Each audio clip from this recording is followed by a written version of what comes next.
Hey everyone, this is Andrew from Mann and today we're going to talk more about our beekeeper buzz as we are in June and quickly coming up on July and August.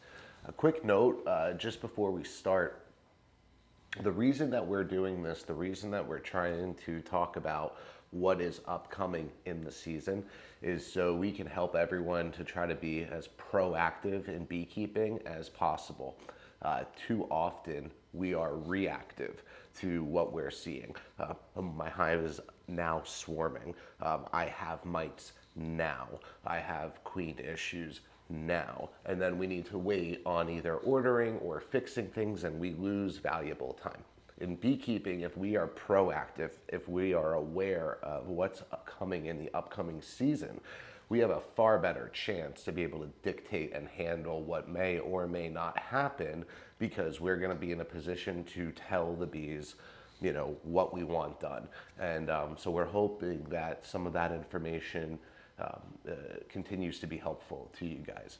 With that being said, we're in June. In the previous videos regarding the southeast, we talked about treating for mites and looking for mites earlier than most regions due to a higher brood count earlier in the season.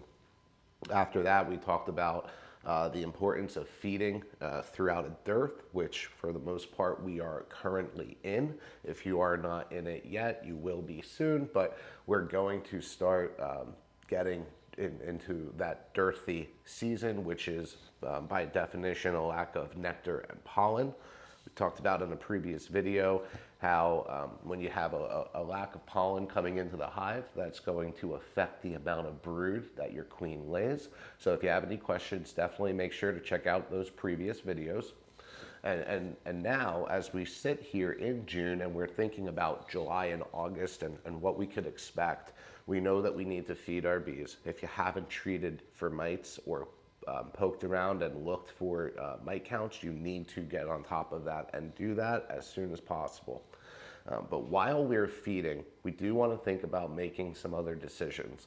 At this point in the season, if we have an overwintered colony or a colony that was really big early in the season, we've either split that colony already, or we're at the point where we really need to consider splitting that colony. We may be in an opportunity where we're in a double deep or scenario, and we'd like to have additional hives, and we know that as that box gets more and more crowded, swarming becomes more and more likely. And remember, swarming, it's going to happen. It's a biological thing within the bees that tells them that they need to do this. Our job as beekeepers, we try to manage that swarm because no one likes to lose 50% of their bees in a clip. So right now at this time of year, it's a good thing to check how much brood do you have in your hives? Are you able to make a summer split? Are you able to reduce your chances of swarming? Maybe you see some swarm cells on the bottom of frames.